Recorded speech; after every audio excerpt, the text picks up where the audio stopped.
Welcome everybody. This is our 60th Agents of Impact call. As Z said, we're trying a little bit different format. This is Zoom's webinar format versus the open calls we've had. So we'll let you decide what you like and let us know, please.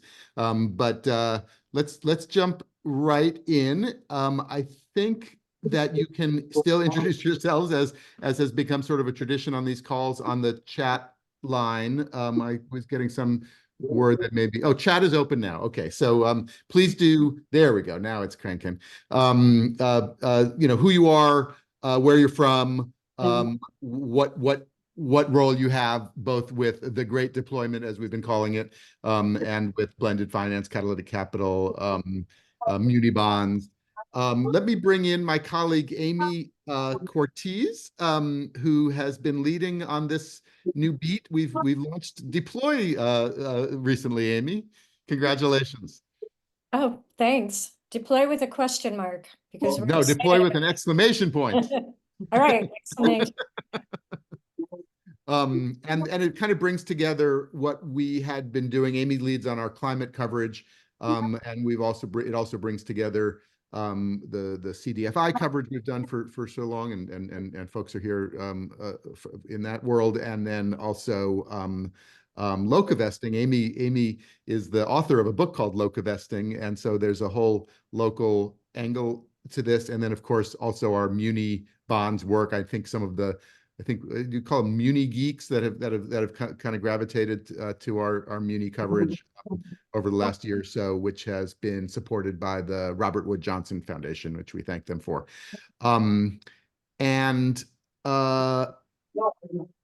Let's also bring in Rachel Riley, who's recently joined up with Impact Alpha. Welcome, Rachel, as a contributing editor, which we're so excited about, Rachel. Yeah, thrilled to be here. Longtime Impact Alpha reader, of course, and I hope friend of Impact Alpha. And I will be in my role as a senior advisor at the Milken Institute, be covering the community infrastructure capital deployment beat, which of course will, I think, heavily be focused on GGRF deployment. So very excited about that, as well as munis. Great. Well, you've gotten your first acronym of the day. I'm sure not the last. So GGRF will figure, and you should all remember that stands for the Greenhouse Gas Reduction Fund. If you know nothing else by the end of this webinar, you may know what GGRF stands for. I just want to say, go ahead, Amy. Well, just to add, I think our focus with this beat, this kind of convergence of the muni beat and the IRA deployment beat, is going to be how impact investors can plug in. And there's a lot of exciting blended finance going on that we're going to be talking about. Co-investors, catalytic capital, private credit providers, infrastructure funds. So we're hoping to surface sort of the opportunities for impact investors to kind of plug into this, and then of course bring in the bread and butter old-fashioned muni bonds, which of course fund such a huge amount of infrastructure in this country. Thank you, and just to sort of reiterate, and all the speakers will touch on this, but just sort of key words to sort of think about as you hear the conversation. So one is, benefits for real people and real communities, cost savings, environmental health, racial equity, climate justice, the changes in the community lending infrastructure. We'll get deep into that. And then of course, climate benefits and real greenhouse gas reduction as the fund is named. And then, as Amy said, the last part, what this means for investors and how investors can plug in and play a role. So we're going to call all those out as folks talk about it. I just wanted you to sort of have the playbook for the call here. With that, let's bring in and introduce our guests. So Beth Bafford from Calvert Impact Capital, welcome. Thank you so much. Thanks for having me. And Michael Jeans, calling in, I think from Cleveland, with Growth Opps. Hi, Michael. Hello, David. Thanks for the invitation. So glad to be here. Terrific. Michael was figured in Amy's story earlier in the week on all the activity in Cleveland, which we're eager to hear about. And then I believe from is it Fort St. Lucie? Do I have that right? In Florida, Doug Coward from from Fort. Yes, from Fort Pierce, Florida, just north of West Palm Beach. Port And it's a Pierce. pleasure to be here amongst some of my favorite people in the country, my mentors and peers. So thank you for having me. Terrific. Doug is SELF stands for Solar and Energy Loan Fund, and we'll hear more about that. And then coming from New Orleans, Damon Burns from Finance New Orleans. Welcome, Damon. Hey, David. Hey, David. Thank you for having me here, and it's good to see everyone. Happy to be a part of this conversation. Fantastic. Okay, so there's a lot to cover here, and there's going to be, as I said, some acronyms and some jargon. We'll do our best to decode it, but it's a moment that it has long been waited for and is now arriving. Beth Bafford with Calvert, but also helping lead a coalition called Climate United, and been very involved with this greenhouse gas reduction fund proposal process, which is now coming to a head. So tell us where we're at, Beth. Yeah, absolutely. So I think a lot of folks on this call have been kind of intimately involved in this process, so know the pain and pleasure of the process. But the Greenhouse Gas Reduction Fund was a part of the Inflation Reduction Act, passed in August 2022. Last summer, the application period opened in July, with applications due in October, and awards are expected to be made by the end of this month. And so that is for all three of the Greenhouse Gas Reduction Fund competitions: the National Clean Investment Fund, the Clean Communities Investment Accelerator, and the Solar for All competition. And, you know, Green Bank would be such a more sort of headline friendly thing to call all this, and Greenhouse Gas Reduction Fund is sort of a mouthful, but this is supposed to be essentially the virtual distributed green bank that some countries have and some states and cities have, but this is going to be the first, essentially, as I said, virtual distributed US green bank. Is that right? So yeah, so as folks know, most of the IRA investments in climate solutions are through tax benefits, through tax incentives, tax breaks, rebates.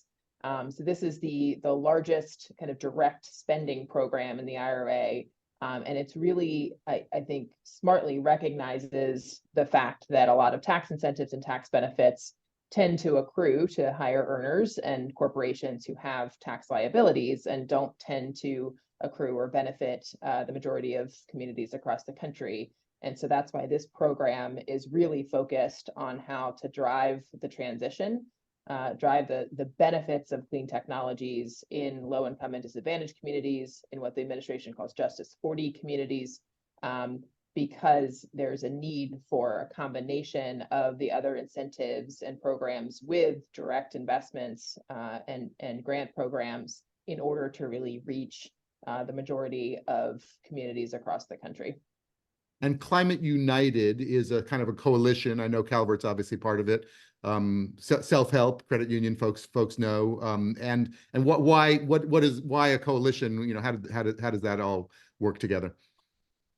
Yeah, so the National Clean Investment Fund, or the NCIF in acronyms, is really focused on three legs of a stool. So it's focused on reducing greenhouse gas emissions and other air pollutants, providing direct benefits, as you mentioned, David, to people's lives, direct tangible benefits in people's lives, and transforming the market, really looking at how we are leveraging these dollars to transform the broader capital markets to accelerate the transition.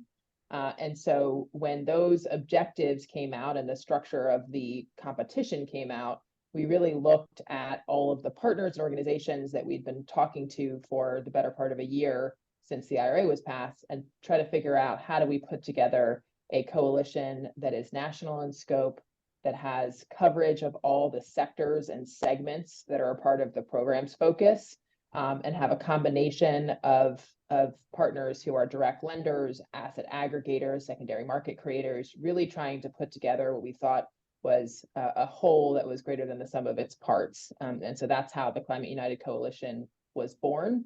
So the three coalition partners are Calvert Impact, CPC, and Self-Help. But we also will be working with a large network of community lenders and other organizations, including folks on this phone call, in order to do the origination, the product development, the deployment, and the management of a lot of these projects. So so trying to create a structure that has some of the benefits of centralization, where we can centralize things that can and should be centralized to create efficiencies across the network, but really focus on local deployment, because we know that's where the majority of solutions and the majority of kind of these projects are going to get done. Now, we heard that the folks who, I think there were about half a dozen different coalitions like this that applied for parts of this, and that folks who didn't get selected by the Environmental Protection Agency were notified recently. So were you notified that you didn't get it? We were not notified that we didn't get it. A lot of negatives. You were not notified that you didn't get it. So Climate United, as far as we know, we are still in the race. Yes. Okay. Well, and as I said, that will be announced maybe in the coming days, possibly even this week, or certainly probably by next week. And that will kick off a whole process of moving this money. Obviously there's some paperwork always, I imagine, with the federal government, but this will be a giant infusion of capital for local community lending. Is that, and just give us the sort of scale of it.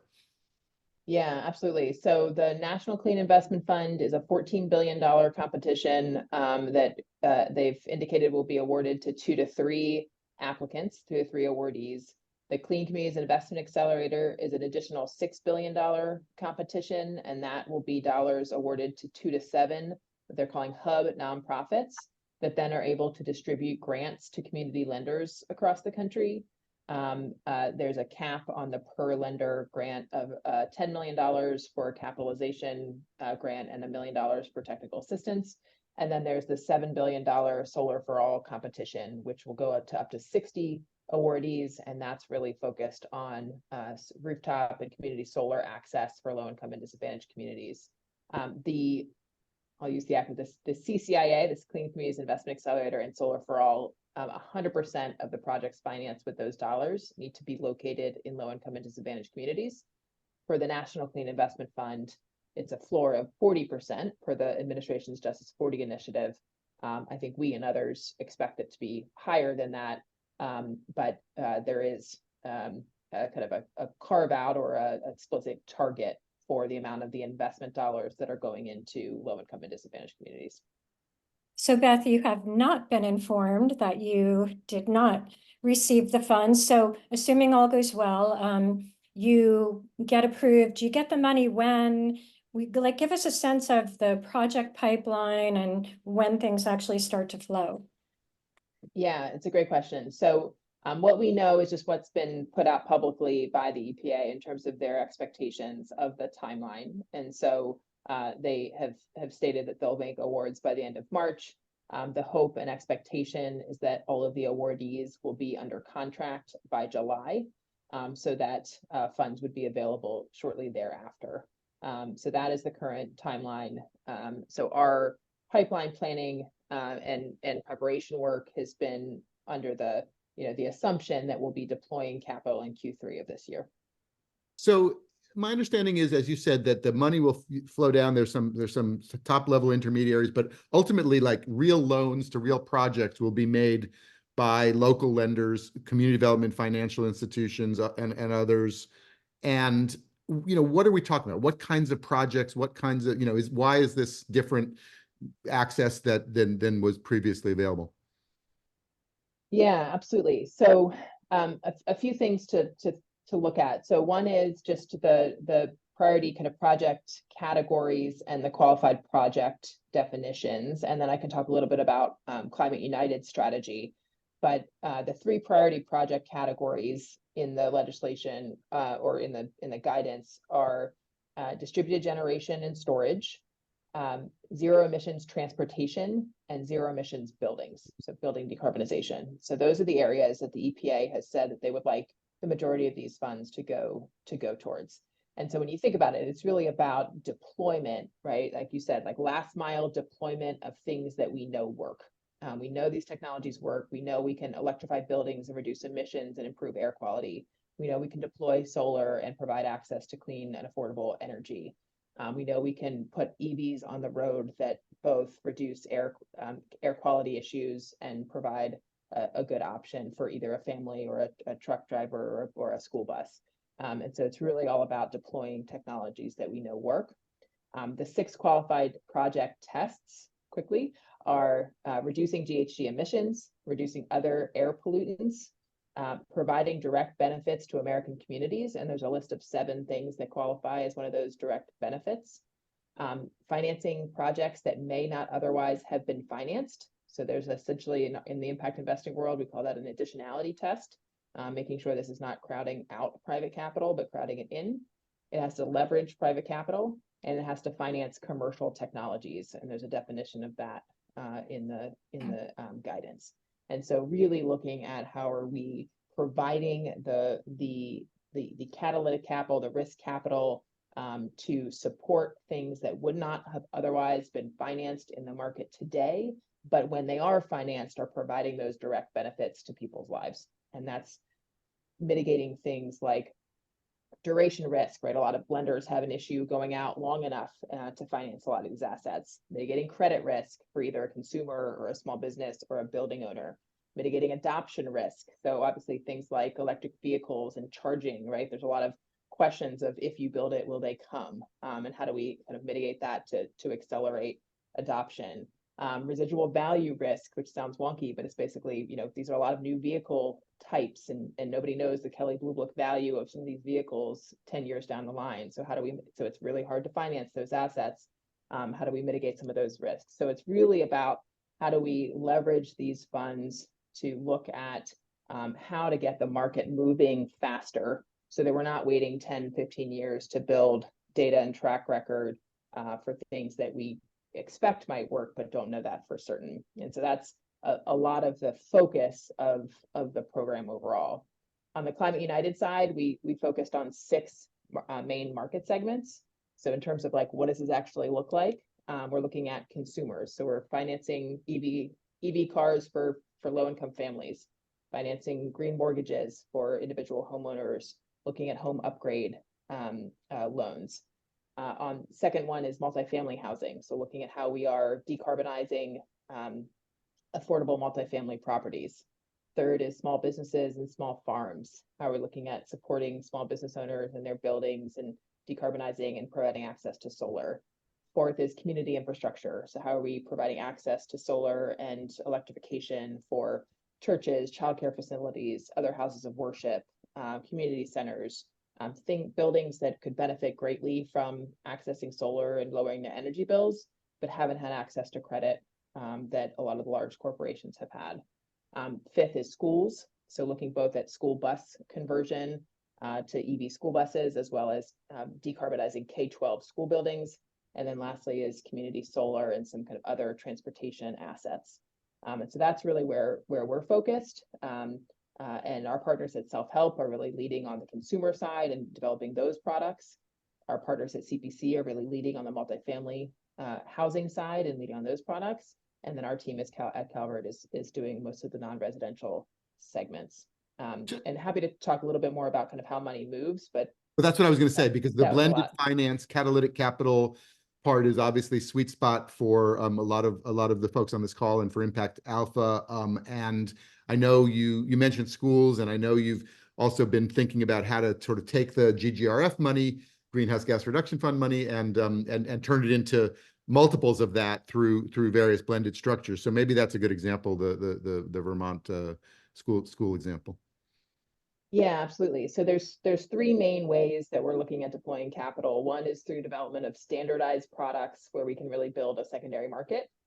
2 is through capital solutions for community lenders. So how do we provide either on or off balance sheet lending to community lenders? And then, did I say 2? 3 is what we're calling structured solutions. So really things that need a more maybe complex or kind of multi-source capital solution to make the math work on a certain project. And so an example of one of the standardized approaches is, we're really looking at where, how do we plug into and shift existing private credit markets to incorporate decarbonization. And where we're doing that is primarily one in the mortgage markets, so both single and multifamily mortgages. Two is in the muni markets. So this is huge kudos to the Vermont Bond Bank team to really kind of helping us to look at how we can leverage the municipal markets and their issuances to decarbonize K-12 buildings. And James has been engaged in this and many others. You know, how do we really look at how to essentially provide a junior piece of capital in the stack with a municipal issuance so that we can incentivize and drive decarbonization for school buildings.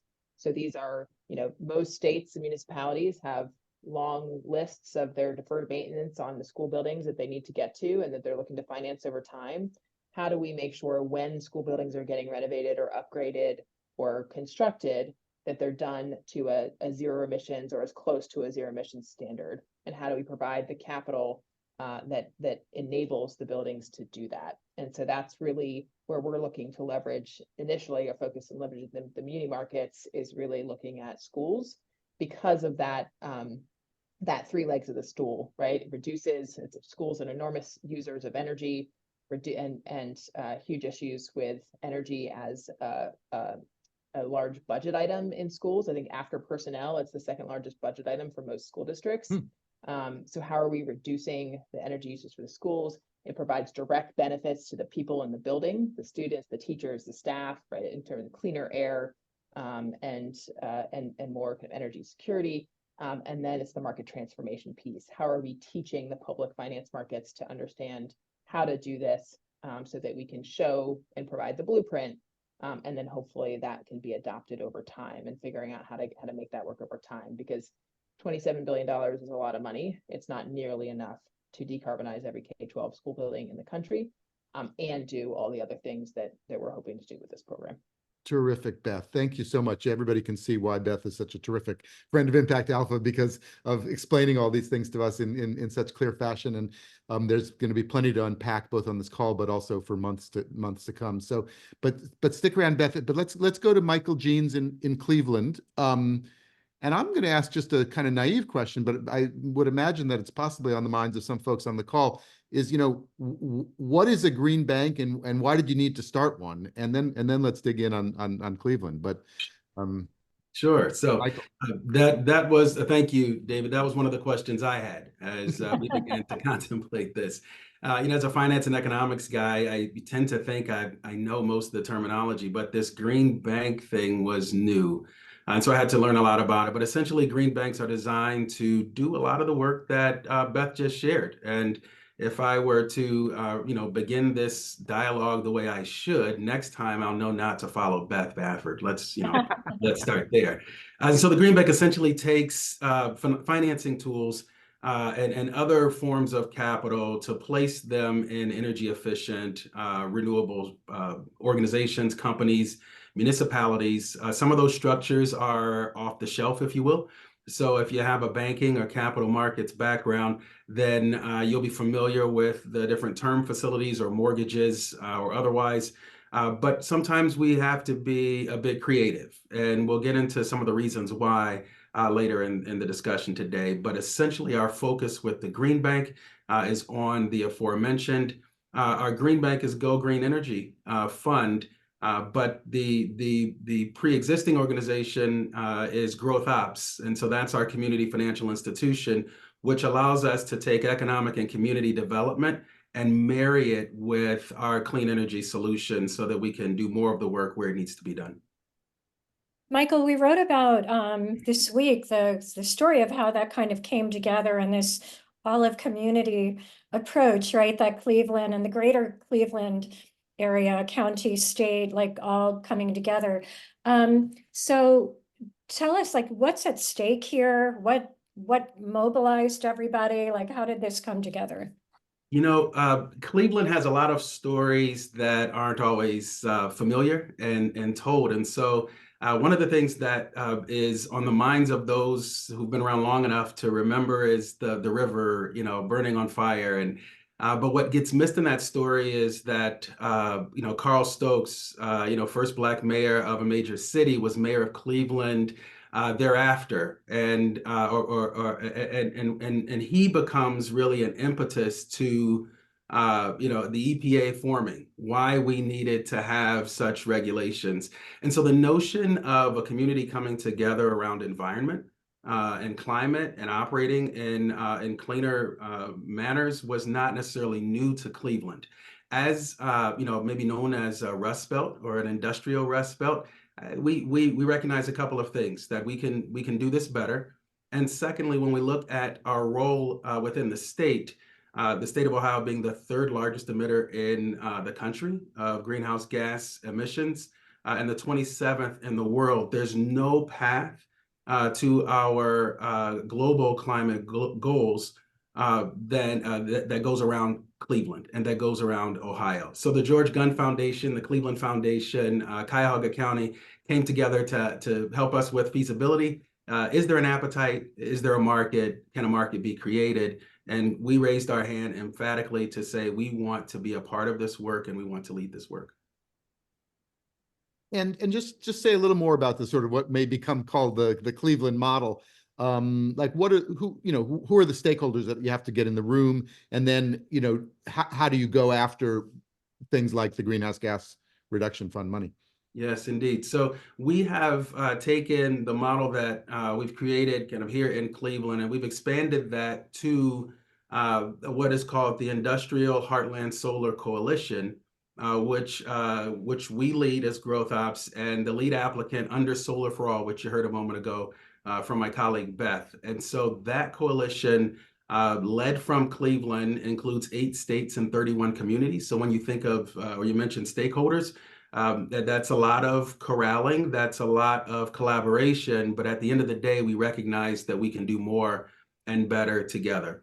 And so those partners are community foundations in each of those locations, as well as the municipalities, and then organizations on the ground, many of who've been doing this work for years, but they haven't had the benefit of the Greenhouse Gas Reduction Fund within the IRA. That is the largest climate, capitalized climate legislation we've had in this country. And so the stakeholders are many, but it falls apart if we don't include those who deserve the benefit, those who have been subjected to excess and greed when it comes to responsibility and how we operate and dispose.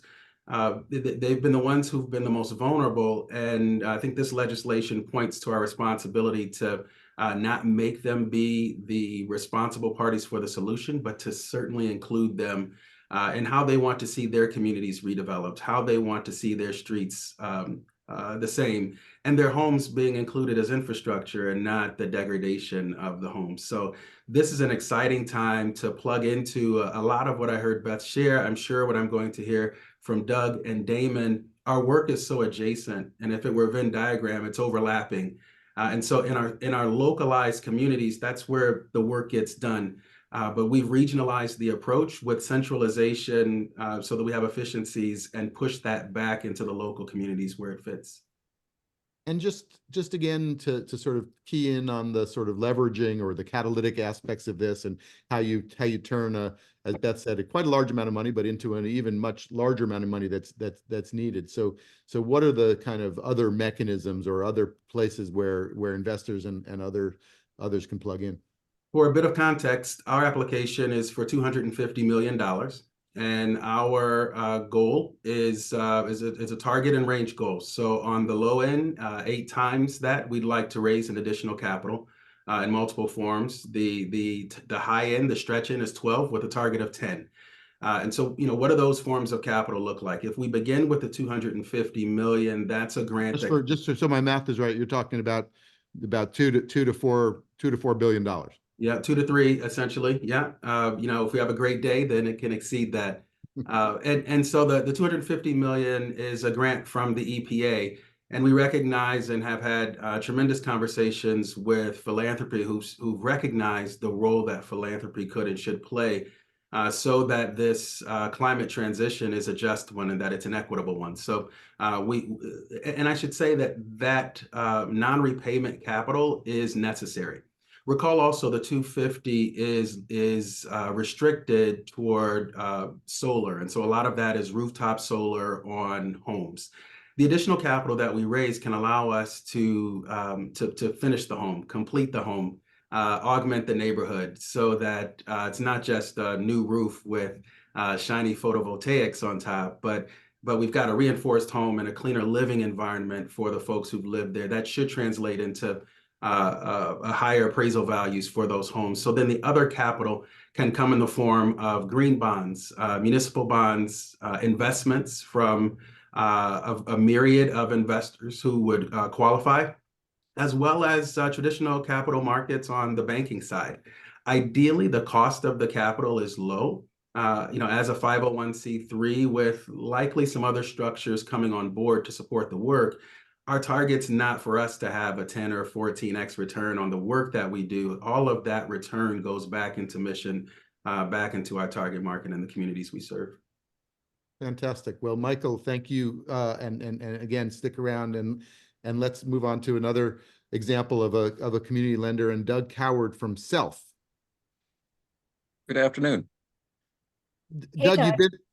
you've been through this drill before. I think Self, as I understand, got started out of the previous stimulus money, out of a previous recession, a previous crisis, and so you've been through sort of the government funding opportunities. What are the lessons of learned of actually moving money and building out real pipelines? Yeah.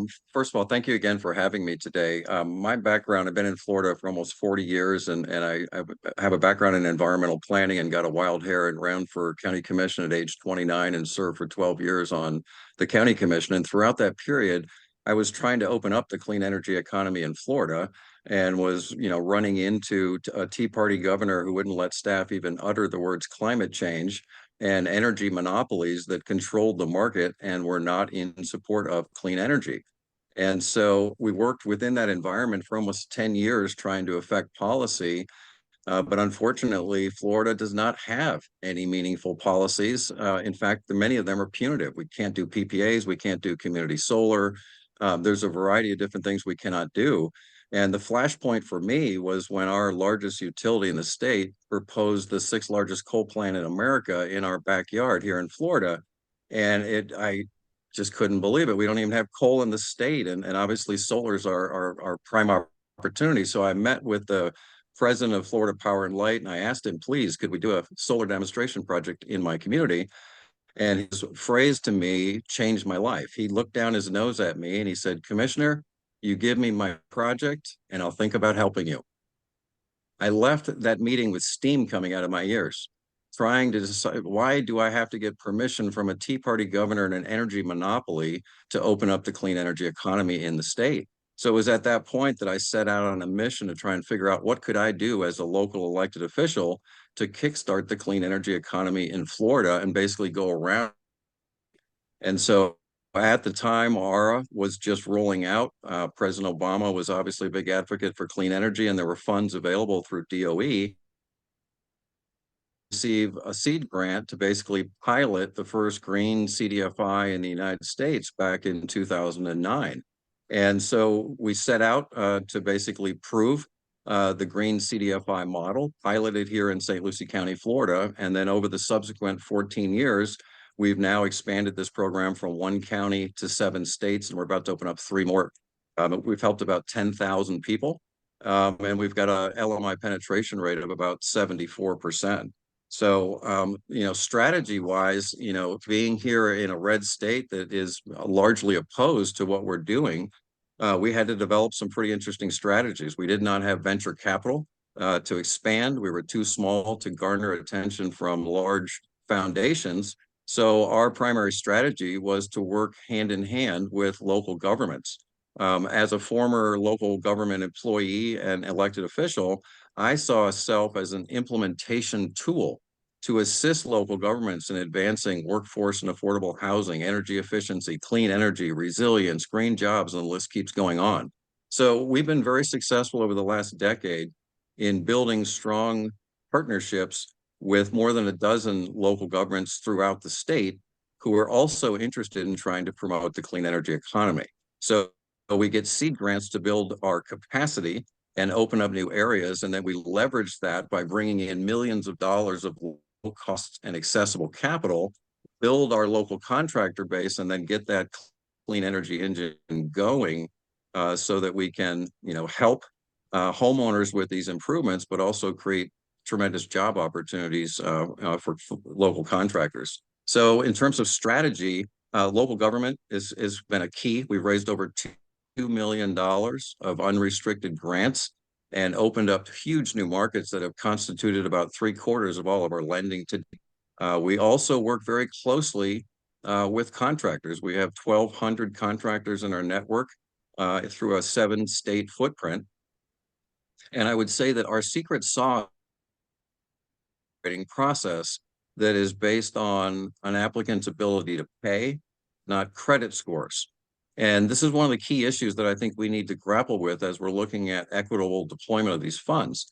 If half of America doesn't have savings and can't access capital, how do we possibly promote sustainability for all, solar for all, under those predicaments? So self fills this huge cavernous financial gap by helping people with credit scores below 680 be able to not only access capital, but also save anywhere between 10 and 20% on their interest rates, and therefore be able to overcome the high upfront cost and then make investments in these proven technologies with substantial return. Concurrently, contractors tell us they lose 20 to 40% of their business because clients cannot qualify for traditional credit score-based financing. So SELF is not only helping homeowners, we're filling the financial gap for contractors as well.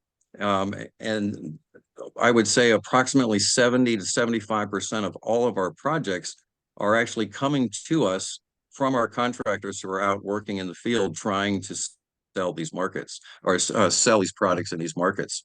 We also have strong partnerships with nonprofits and trade organizations. We've also set up several models to help us expand further. We set up what we call our climate equity plug and play program. I'm sorry, go ahead, David. Let's hold on, because I want to get to these. I want to get to these products, but I wanted to just pause on this question that you had, which was sure. Because I brought it up to everybody. The pipeline and the demand and the developers. It's sort of to your point that your utility official said to you, "Bring me the projects and I'll get you the money." Are there folks out there? Is there enough pipeline and developers with projects to make use of all this money?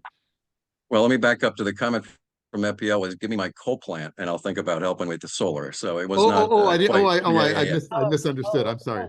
Yeah, sorry. I thought he meant give you the solar project and he'll he was like, "Give me my coal plant and I'll think plant. about helping you on something else." But one thing I find is that even working in this really challenging,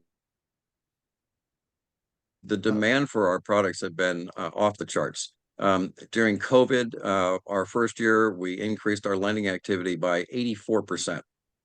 84%. We have scaled from 1 county to 7 states, helped 10,000 people. Our default rates are low. The demand for our products are very high. And it's really an issue of capacity. Do we have the ability to get the word out about our programs? Do people know that we're here? And so our local government partners assist with that. We've been trying to roll out broad efforts in community engagement to connect with more homeowners associations, local communities, and from an equity standpoint, I would also emphasize one of the things that we're really focused on is the fact that despite this tremendous growth in the solar industry, which is largely in affluent white communities, the people doing the work are 93% white businesses. So we not only need to think about equity from the standpoint of the end beneficiary, but also who is doing the work. And so SELF has really made a purposeful and concerted effort to try and reach out and grow our minority and female-owned company, our contractor base. So we're working with the U.S. Minority Contractor Association, the Georgia Hispanic Contractors Association, and many others to try and get more companies of color in.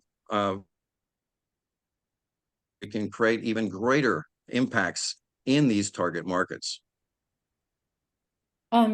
Doug, can you talk a little bit more to your scaling approach? Like you know, we hear all the time that some of these smaller communities and small developers don't have experience with this kind of sophisticated Right.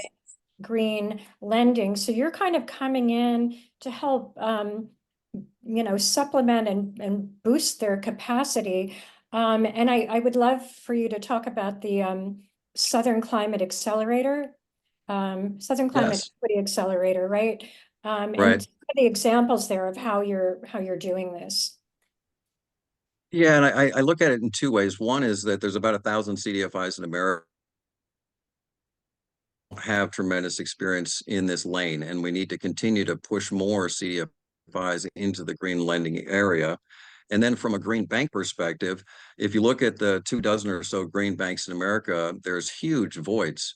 So it's a combination of working with existing CDFIs to help move them into this sector, and also work with brand new green banks that are coming out of the ground. So the two broader programs that we've set up to help facilitate this expansion and mentoring and growth, the first of which is the Southern Climate Equity Accelerator that you mentioned.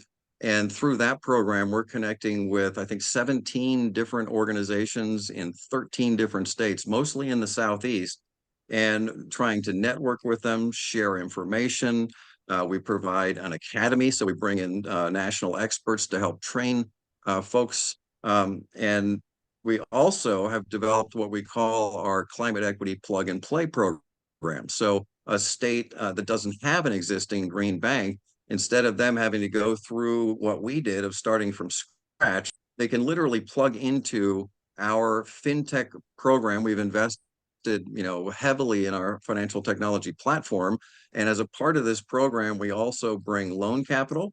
We also provide training and expertise and lessons learned, but enables us to rapidly and cost effectively bring climate equity lending to new states. So in the last 6 months or so, we've signed up Texas, Nevada, and Tennessee, and we've got 3 more states in the queue, with Maryland, Arizona, and North Carolina, which we hope to open up in the next few months, which will bring us into 10 different states. So it's a combination of trying to find that collaboration and the synergy, and bring additional expertise and resources to the table so that we can basically fast track climate equity lending and fill those voids that exist in large areas of the country.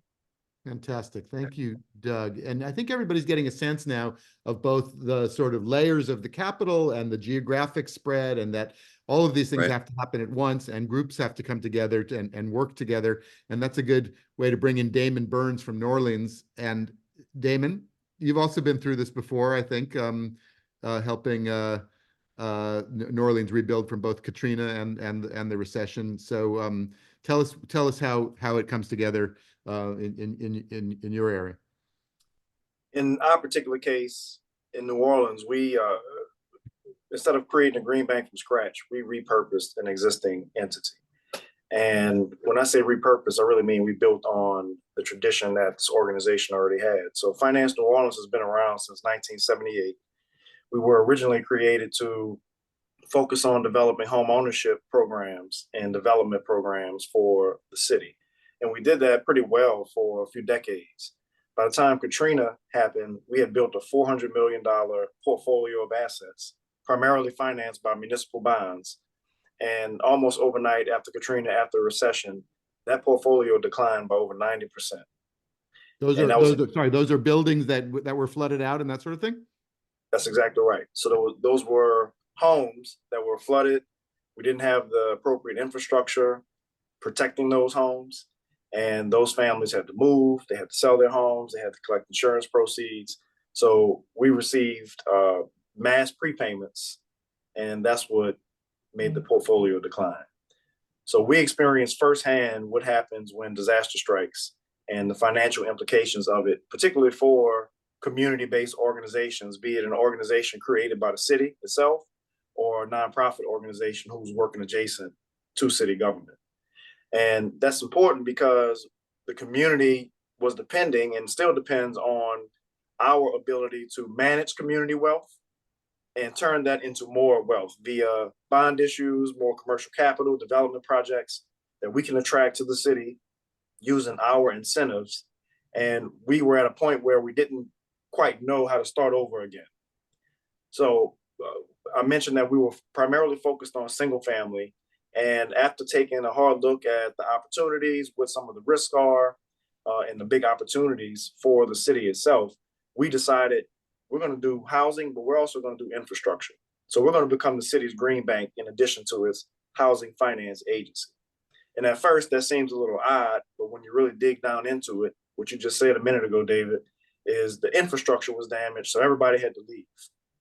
And that's what we know. And moving forward, we want to make sure as we rebuild our balance sheet, as we rebuild our bond programs, and we go through the effort of creating that investment, that investment can stick around, and that we're making sure people are protected, be it a homeowner, a renter, a developer, a business, or a governmental agency. We want to make sure we have a physical environment that is able to handle another Katrina or any other disaster that we haven't thought about yet. So you are a bonding authority. You are an issuing a bond issuer, both on the housing side and now on other things as well. So how does, again, just try to help us understand how this all blends together, like even the greenhouse gas money and what you might issue in a bond. How does that help? We have 3 bond indentures that we're building at one time, and that typically doesn't make a lot of sense to do 3 startup bond indentures. But I mentioned we've already had one indenture.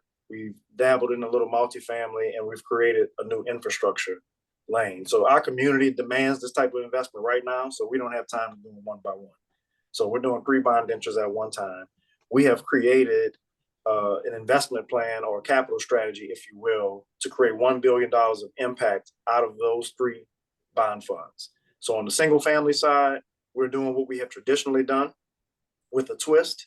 We have traditionally issued FHA or Freddie Mac backed mortgages that we turn into mortgage-backed securities, or single-family mortgage-backed securities, as they're known in the HFA world. But what we've done with our new program is we've turned those mortgages into green mortgages. So any mortgage that we underwrite moving forward has to address sustainability, even if it's a minimum level of sustainability. We've worked with some of the tools that FHA has provided and Freddie Mac has provided to create a new product that allows us to start issuing green bonds for single family. Likewise, on multifamily, all of the developers that receive investment from us, be it a multifamily bond issue, a property tax exemption or a sales tax exemption, and credit enhancement in some cases, all of those projects have to meet a minimum level of sustainability. At the moment, we've mostly done enterprise green communities projects, or projects that have been labeled as enterprise green communities. And that has been a good learning experience for us. But even with those standards, there's a lot more that needs to be done.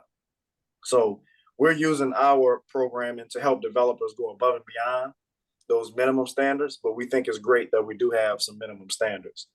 And then lastly, on the infrastructure side, which is our green banking side, if you will, that's where we're going to be focused on green building retrofits, community solar projects, resilience hubs, and there's a series of water projects that we've also been nurturing in our pipeline. So there's a lot of work to go around, but we want to make sure we're a holistic community investment organization for the city of New Orleans. And that means that we'll have to use our bonding capabilities to not just do single family, but a variety of different types of investments in order to realize our full potential. Damon, let's talk more about the community infrastructure and kind of what that means to you, and what are some of the projects in your pipeline, and how I think you're looking at leveraging the greenhouse gas reduction fund to help, kind of accelerate your bond program and make that more cost efficient. Can you talk about that a little bit? Each one of the panelists has already covered it in terms of needing risk capital on the public investment side in order to stand up programs. And this has been a big frustration for us over the last few years as we've gone out and talked to the market. We've talked to muni bond investors, impact investors, commercial banks, hedge funds, even really anybody that would listen and help us figure out new strategies for getting capital into our balance sheet so that we could restart our bond programs. So of course, the typical response that you get from investors or lenders tends to be, well, you need to have activity in order for me to provide the capital, or we want to see the revenues at a certain point. well, if I could get the revenues to a certain point, then we could have a conversation. But the problem is we do have an extended backlog of projects that the community needs funded. And we're looking for that financial sector or the private sector to come in and take some risk with us, because we often do take a lot of risk on the public side, be it putting the first dollars in, owning the land, or just maintaining the land so that a private company can come in and build and develop. So we think it's really important to use the GGRF to be a source of some of that startup funding so that we can get our bond indentures moving. And then also we're going to need a rated balance sheet, or for each one of those indentures, they're going to have their own credit profile, particularly on the infrastructure side where you don't have FHA or Freddie Mac, and we can borrow from their AAA ratings in order to make our programs high profile and low cost. But on the infrastructure side, it's a little bit different. So there are some credit enhancement programs I know out there, and we're learning about them. But essentially, it'd be nice if there was a sort of connectivity for the green banks that there is for HFAs, meaning in the HFA world, the housing finance world, we do the same kind of programs in New Orleans, Miami, Atlanta, New York, DC, San Francisco. There's a little twist depending on the locale, but at the end of the day, we're all operating off of the same incentives or the same type of tools. And it'd be great if we could have that same kind of synergy on the green banking side and a similar type of credit enhancement, if you will, that will enable us to do more green bonds, more green building retrofits, and community solar projects. Fantastic. So now we're deep into it with credit enhancement and blended stacks of capital and standardized products. And that's a good place to bring Rachel Riley back. She wrote about the standardization and that's going to be driven by some of this. And also Rob McGrail from the Lincoln Land Institute, and also James McIntyre from Inclusive Prosperity Capital, kind of our ringers and experts.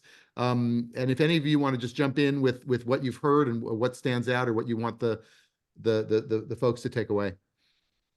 Yeah, I just want to sort of come back to a little bit what Beth said up front, and I think what Damon sort of just said. And I think what's important about it, if you think about the connection between the Greenhouse Gas Reduction Fund and the municipal finance market, is the fact that muni markets have traditionally had to string together multiple resources. When I was at the State Housing Agency, we had 15 different sources of capital that would go into a single project. So in many ways, if you think about the Build America Bonds program that rolled out, and you had a taxable bond program that was new, if you think about the new issue bond program that the HFAs rolled after 2008, where they had to create a new financing program within a matter of months.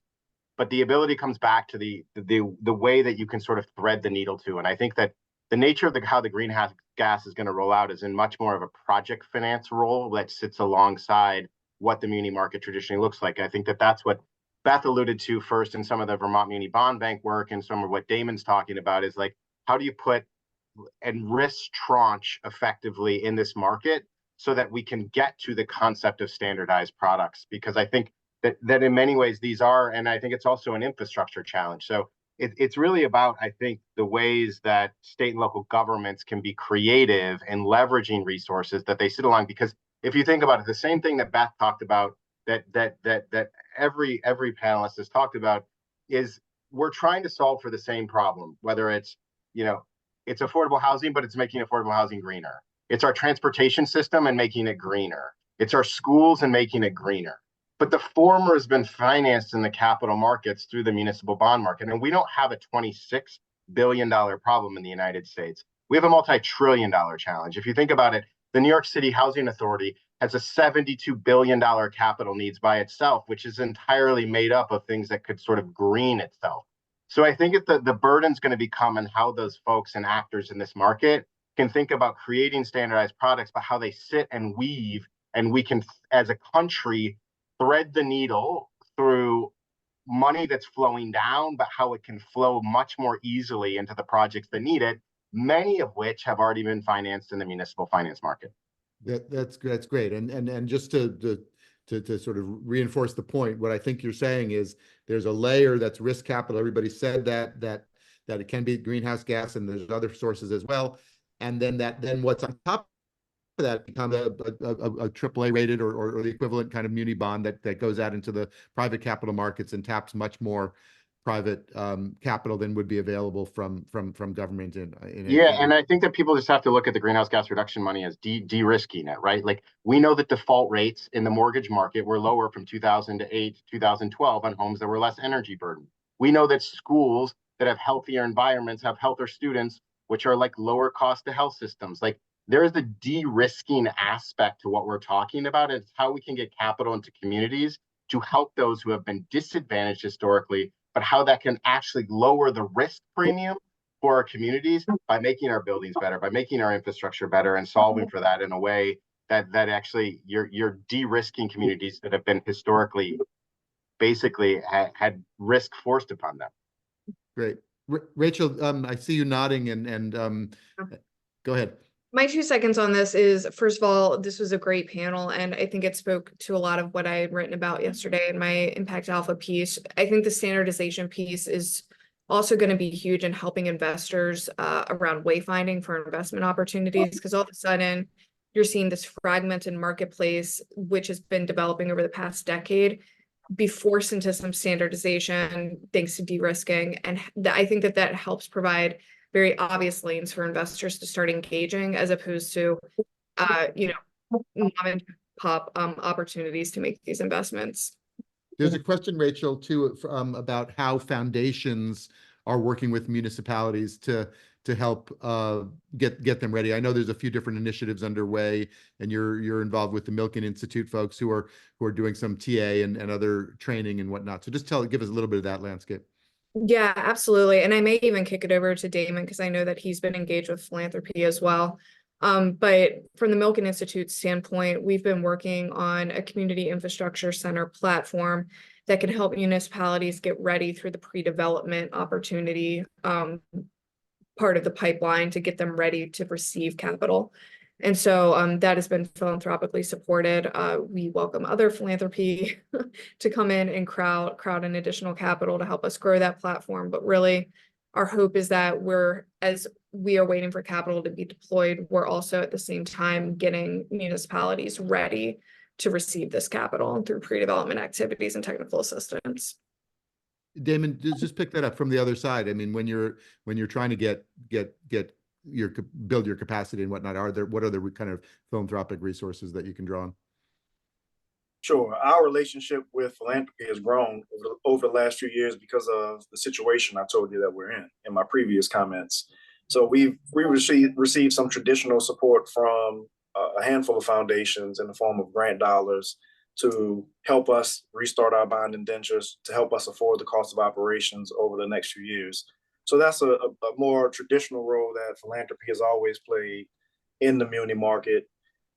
I think it's actually a very new to the housing world because we have so many incentives built up for us in the housing space that philanthropy hasn't really made their way there yet. But now that we're going through this transition and housing needs to meet infrastructure in the middle somewhere, we're seeing more philanthropy. And the other way that we're working right now is developing some credit enhancement opportunities for philanthropy to use their balance sheet to help get these, not so much risky deals, but hard to do deals into the market that we seem to can't find an audience for with traditional muni bond investors or impact investors who just don't quite understand the credit profile yet. So there's a lot of learning to be done on the investor side too. And sometimes we hear from them, they tell us that they need to be educated along with us in many cases. So I think, one way to accelerate that education is by having a highly rated foundation support the bond issue in one way or another. So we think that's a key role that foundations could play in the muni market moving forward. Robert, you had your hand up, I know, and Yeah, I know you're working on this kind of thing. A couple of reactions. One is this notion of philanthropic balance sheet as credit enhancement rather than a specific vehicle is an interesting one. I've been banging away on that with Damon for a couple of years now, but from the market perspective today, a AAA rated municipal bond is AAA rated municipal bond, whether it's purchasable, and we've been doing a ton of work over the last couple of years on the buy side of that market. Issuers like Damon at the state and local level around the country who are interested in deploying their tools in a way that meets more of the capital need. I'm struck by everybody talking about how $27 billion is a lot of money, which it is, but it is a wholly insufficient number for what's needed. I think everybody can reference that. I'm thinking about some of the climate policy initiative work in particular, suggesting that it's somewhere between 3 and 7 trillion annually to maintain the 3.5 Paris Accord pathway, which may not be sufficient to meeting our global climate challenge. So that's why I think that the power of development finance, and when I use that term, I mean housing finance, infrastructure finance, and traditional sort of municipal issuers in the broadest possible definition of the muni market. I think that they present an interesting entry point for impact or values aligned capital and asset holders, because they are rated, they are proven security. There is a proven level of fixed income return, and there is in those markets are closer to the trillions needed than $25 billion. Right. I think it's vitally important that as we build the public narrative around this work, we continue to focus in on the municipal market as an entry point for impact aligned capital. Not the only channel. There's a ton of important work to be done. We have eyes around the country with the billion or so dollars that they originate. Well, thank you. And that is where we started. This was the intersection with this muni impact, that work that we've been doing, as I said, in part with the Robert Wood Johnson Foundation, and the green infrastructure, community infrastructure beat, as it were, and the muni impact beats have come together now. Doug, you've got a question. Let me just say, obviously we've crossed the hour here. We'll go for another 10 minutes or so. So if you folks can stick around, that's great. If you have to leave, obviously that's up to you. But there is a question in the Q&A, Doug, that deals with a little bit with Florida. So you can take it and then say whatever else is on your mind. But Okay. how Louisiana and Florida and other states, including California, are dealing with property insurance withdrawals, insurers withdrawal, and then thus rate increases Sure. in financing real estate projects. All right, I'll try and answer both if I could in just a few minutes. So the first was on the foundation issue, and I just wanted to point out a couple of ways that SELF has worked with foundations. In St. Petersburg, we helped them secure a $2 million grant from the Bloomberg Foundation for the American Cities Climate Challenge. So we were, basically we partner with local governments who are pursuing grant funds. So that's one example where we're able to help them get a substantial portion. We also worked with the Leon Lowenstein Foundation, who was doing projects for demonstration projects, which we did in Miami-Dade County. They've also given us investments and even a small capacity building grant. And I would put an asterisk on that latter one, because I think that is a key role for foundations nationally to step this the great deployment. We've got capital, we've got amazing organizations, and all of the existing green banks and CDFIs need to grow their capacity. So foundations can play a pivotal role, in my opinion, in helping to provide additional seed grants to grow our ability to successfully deploy these funds. And then on this second issue about the insurance here in Florida, obviously, our governor's been too busy running for president to actually tackle this issue. So we've seen our insurance rates skyrocketing. And what we're often doing is helping homeowners get out, because they're getting notices from their insurance companies that they're about to lose their insurance. So on the first hand, we're helping them safeguard the home and retain their insurance coverage. And because of the upgrades that we're doing, we're often able to actually reduce premiums by as much as $1,000 a year. So there's some actual financial benefit back to those folks. Amy? Me? Oh, sorry. I thought you had a question. Just real quick on that, and I know we're sort of over time, but don't underestimate the impact that has on municipal revenue, right? Like the idea of the fact that if if you have municipal governments whose revenue is backed by property tax, that property tax is those properties are no longer insured. You have direct ties to the fact that you have a changing landscape on what is possibly even leverageable in the United States anymore. I mean, there's no question that there's probably technical defaults in the MBS market at this point because of the fact that people have stopped carrying insurance.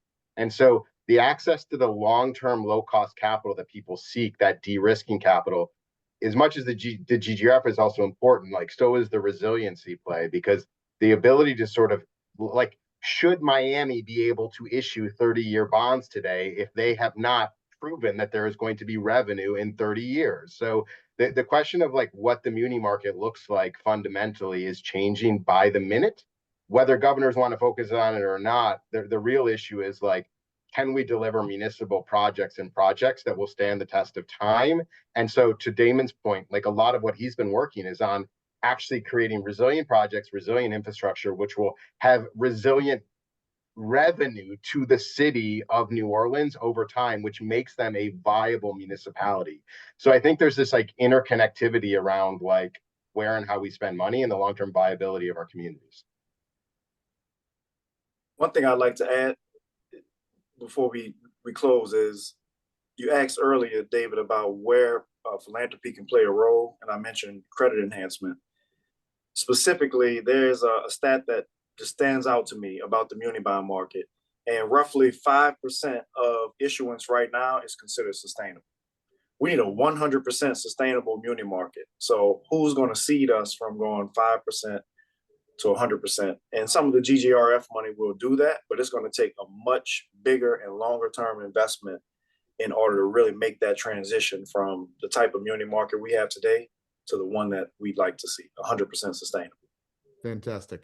All right, let's call that your final thoughts, and then let's give everybody else a quick final thoughts. I know Beth had to go on to audio, and there's a question from Johan Wong or Joanne Wong, I'm not sure how to say that.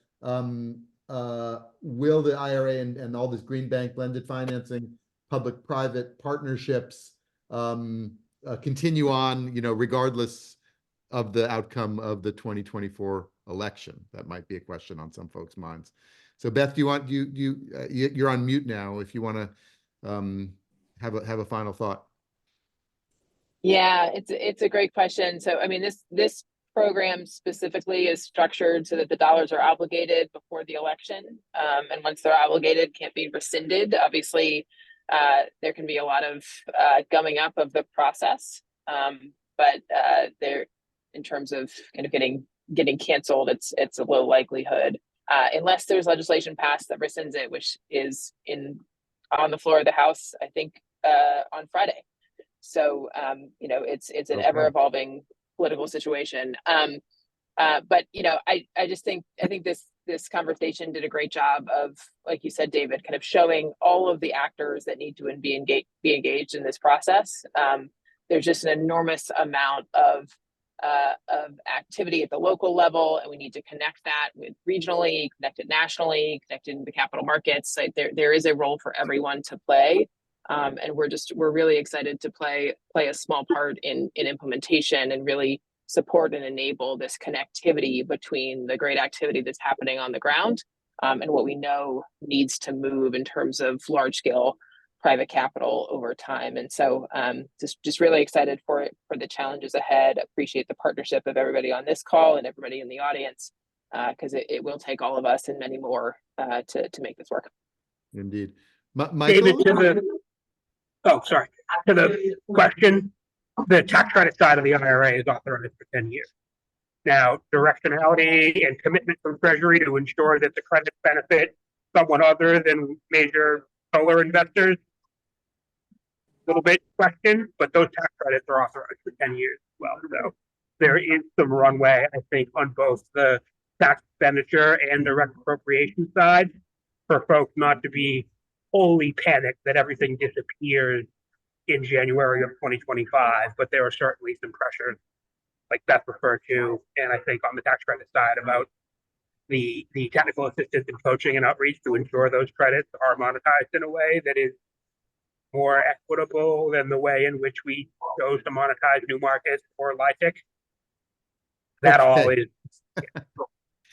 When we get into LIHTC, then we know we're deep into acronyms. But thank you, Robin. I'll just say also there's other ways to make sure that the programs continue. We won't get into that right today, but that's on germane as well. And just Michael Jeans at Growth Opps in Cleveland. What have you been thinking about here, and what do you want to leave folks with? Sure.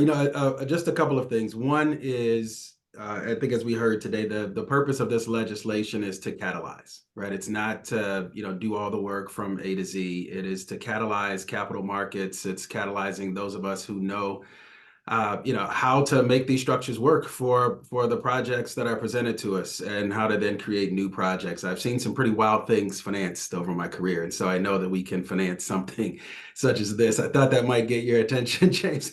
Right? It's not a matter of if we can do it. It's if we have an appetite to do it. Secondly, even in the best of our efforts, there's an equity in process, and so it costs us a couple $100,000 to even complete the SFA application. So who couldn't apply? Who is certainly doing the work? They're on the ground. They've got the connectivity. But the unintended consequence of just how large this effort is got in the way. Third to that is there are communities that may not be covered in this process. There's not a parity among schools and municipalities, and so some of them don't have sustainability departments or budgets that have tax revenue that can support this work. And so it's not enough for us to think about this in the aggregate.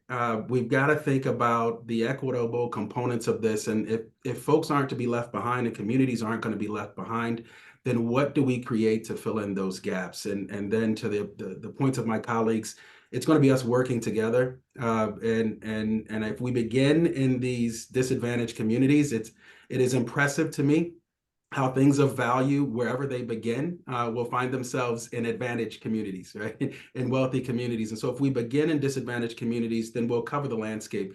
But if we make the mistake of miscarrying and doing this where capital markets typically go, which is where it's easiest, then we'll once again miss the communities who deserve the effort that's being put forth today among my colleagues here. Fantastic. That's a super important point. And Doug,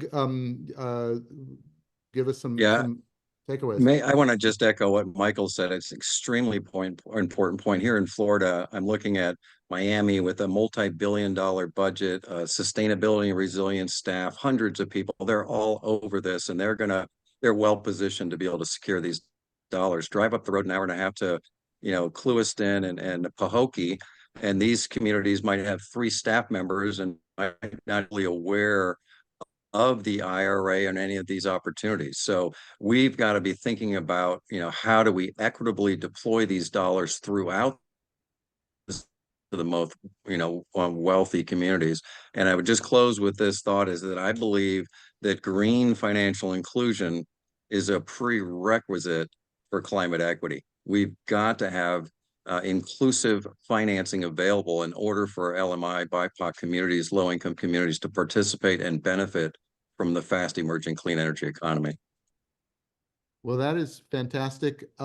There's a bunch of comments in the chat about saving the chat. We will do that, and we will also reprise some of it in the roundup post on Friday, which will go out in the brief, obviously, and to all subscribers.